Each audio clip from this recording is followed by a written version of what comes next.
Kalau jalan-jalan di kota Bandung rasanya nggak lengkap ya tanpa mencicipi bakso tahu goreng alias batagor asli Kota Kembang. Rasanya gurih, apalagi kalau pakai sambal kacang atau kuah. Nggak heran pembelinya pun bisa antri panjang untuk sekedar memuaskan lidah. Nah, sekarang saya ajak Anda melihat bagaimana sih proses pembuatan jajanan ini dalam segmen Sehari Menjadi Pengusaha Batagor Bandung.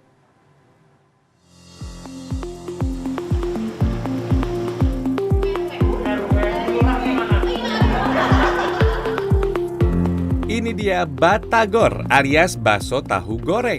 Adonan bakso yang dibalut dengan potongan tahu ini memiliki rasa gurih dan bertekstur garing usai digoreng, namun tetap lembut di dalam.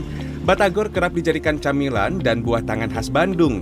Sudah ada sejak 40 tahun silam, batagor telah mendapat tempat di hati para penikmatnya. Batagor kan ada bumbu kacang ya gitu kan, terus sekarang lebih berinovasi lah, ada kuahnya juga kayak gitu. Cuma kalau saya sih lebih seneng yang bumbu kacangnya kayak gitu. Iya, jadi kalau orang-orang yang di luar Bandung wajib coba batagor. Ikan gitu, terus gurih, panas, asin, pedas, gurih-gurih nyoy, sama lah kayak tahu. Di Kota Kembang, Anda bisa dengan gampang menjumpai makanan berbentuk segitiga ini, mulai dari kaki lima hingga kedai kekinian. Tentu saja, masing-masing memiliki ciri khas dan keunikan tersendiri.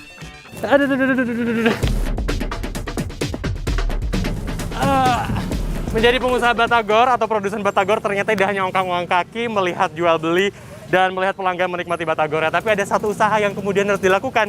Bangun pagi, pergi ke pasar membeli bahan bakunya. Saya akan ajak Anda untuk melihat bagaimana proses dari awal pembuatan batagor Bandung, selengkapnya dalam segmen Sehari Menjadi Produsen Batagor Bandung. Sekitar pukul 5 pagi, saya dan Mas Abbas, salah satu pengusaha batagor, sudah ada di pasar untuk belanja ikan. Ikan yang biasa digunakan untuk membuat batagor adalah tenggiri. Dari 8 kg ikan tenggiri yang kami beli, akan diolah menjadi 700 buah batagor. Nah, pembersihan dan pengambilan daging ikan tenggiri untuk membuat batagor terbilang unik. Ikan yang biasanya digiling, kalau untuk batagor harus dikerok, maksudnya agar teksturnya masih terasa.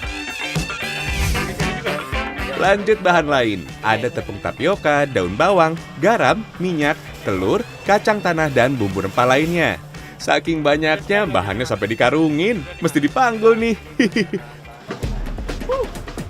Pagi-pagi udah olahraga.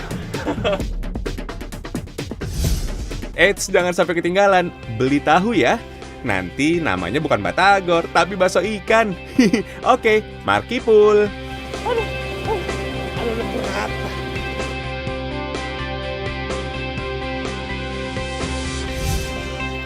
Butuh waktu 1 jam untuk membuat batagor. Pertama, cuci bersih daun bawang. Potong tipis seperti ini. Gunakan bagian batangnya saja ya. Kata yang punya, Mas Abbas bilang sudah betul seperti ini, tapi katanya temponya terlalu lambat. Karena kalau tadi lihat Mas Abbas, pek gitu. Kalau saya sih, ya begini aja. Yang penting ukurannya sudah betul ya Mas, dan keselamatan tangan saya terjamin. Tambahkan bumbu ke dalam potongan daun bawang, seperti garam, penyedap rasa, hingga telur. Aduk hingga tercampur sempurna. Nah, ini semua bahan pendukungnya sudah diaduk secara rata, dan selanjutnya adalah primadonanya, ikan tenggiri ya Mas ya. Nah, ikan tenggiri ini menjadi penting karena ini yang memberikan tekstur rasa dari batagor yang kemudian dimiliki oleh Mas Abbas. Takarannya seperti apa? Rahasia kayaknya ya. Adonan batagor di tempat ini masih dibuat manual dan sederhana menggunakan tangan. Alasannya untuk mempertahankan tradisi. Selain itu, dengan diaduk manual, semua bumbu dan bahan diyakini tercampur sempurna. Meskipun tangan pegel, hihihi. Ikan tenggiri asli, aroma amisnya sangat kecium, jadi memang aromanya seperti ini ya Mas ya. Aduh, saya baru pertama kali ini langsung mengolah ikan tenggiri asli. Maaf ya, aromanya memang seperti ini. Setelah ikan tercampur, selanjutnya kita masukkan tepung tapioka. Takaran tepung yang digunakan sudah disesuaikan dengan ikan tenggiri. Takaran tepungnya berapa? Katanya Mas Abbas, itu mah rahasia dapur, jadi kita tidak boleh tahu. Hihihi. Waktu pun terus berjalan. Sebelum kedai dibuka, kita harus memastikan semua bahan batagor sudah siap untuk digoreng. Kita tidak punya waktu banyak. Yuk, bisa yuk! Aduh, meskipun ini cuma 8 kilo, kalau sudah disatukan semuanya ternyata berat juga ini. Aduh, sampai keringetan. Ini yang paling penting adalah bagaimana caranya menyatukan tenaga agar kemudian mengaduknya bisa cepat merata. Lihat, belum merata juga. Butuh waktu 30 menit untuk membuat adonan batagor ini menyatu. Setelah itu, adonan akan dibanting seperti ini agar lemas dan lembut. Ini saya baru tahu ternyata untuk membuat batagor ada satu teknik yang digunakan, ini dilempar-lempar. Tujuannya, kata Mas Abbas tadi, biar lemes. Tapi kalau menurut saya bukan lemes adonannya, tapi yang buatnya bikin lemes juga nih ya Mas ya. Lumayan. Lumayan. Proses membuat adonan akhirnya rampung. Kita beralih menyiapkan tahu.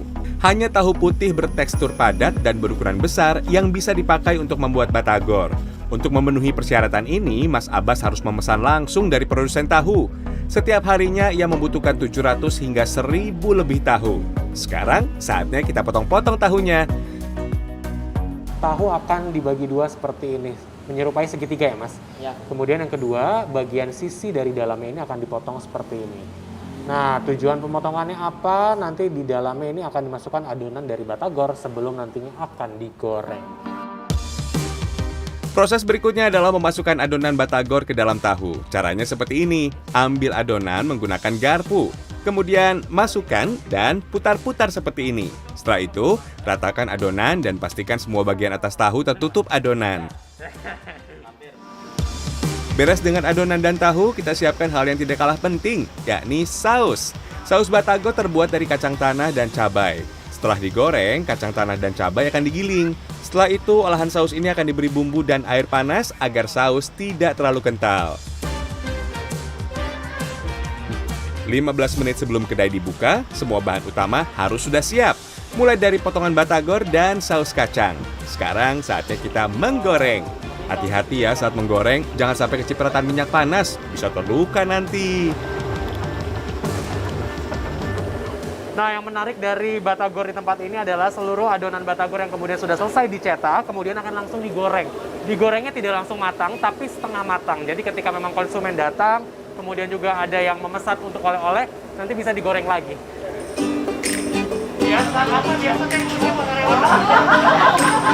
Tepat pukul 9 pagi, kedai batagor ini dibuka. Waduh, baru juga dibuka, pembeli sudah berdatangan nih. Mereka ternyata sudah mengantre di depan kedai. Jadi deg-degan nih, saya diberi tugas oleh Mas Abbas untuk melayani pembeli. Ini perkara pemesanan sama ibu-ibu sampai pusing.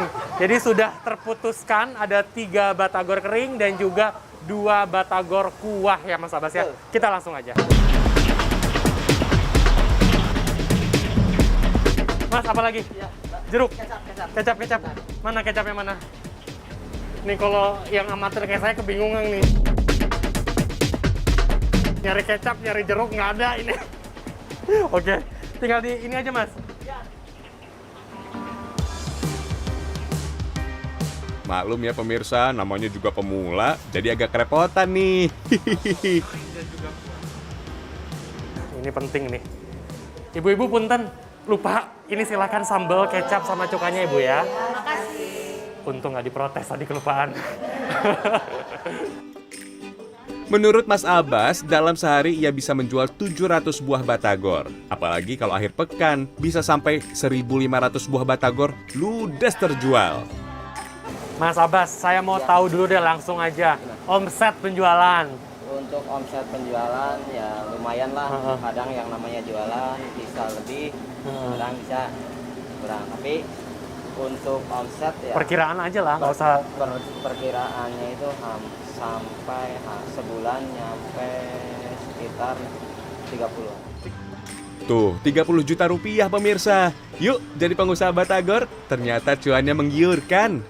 Setelah semua pelanggan mendapatkan batagor pesanannya, saya juga harus memastikan kebersihan meja makan. Menjadi produsen batagor tidak hanya menyiapkan dan juga menyajikan, tapi juga kita harus membersihkan juga sisa ataupun piring-piring kotor yang kemudian sudah dinikmati oleh konsumen. Pastikan semua piringnya diangkut dengan baik dan nanti mejanya juga harus dirapikan dengan sempurna. Oh ya, Batagor tidak hanya bisa dimakan dengan saus kacang, tapi juga diberi kuah seperti ini, alias batagor basah. Potongan batagor akan dicampur dengan irisan seledri, bawang goreng, dan kuah kaldu yang lezat. Nah, kalau saya tadi ada pilihan, ada yang kuah, ada yang kering. Kalau saya pilih yang kering. Kenapa yang kering? Karena kalau makan batagor tanpa menggunakan saus kacang kayaknya kurang afdol. Apalagi ditambah dengan cabai, dengan sambal dan kecap. Mantap sekali. Saya nikmatin lagi ya.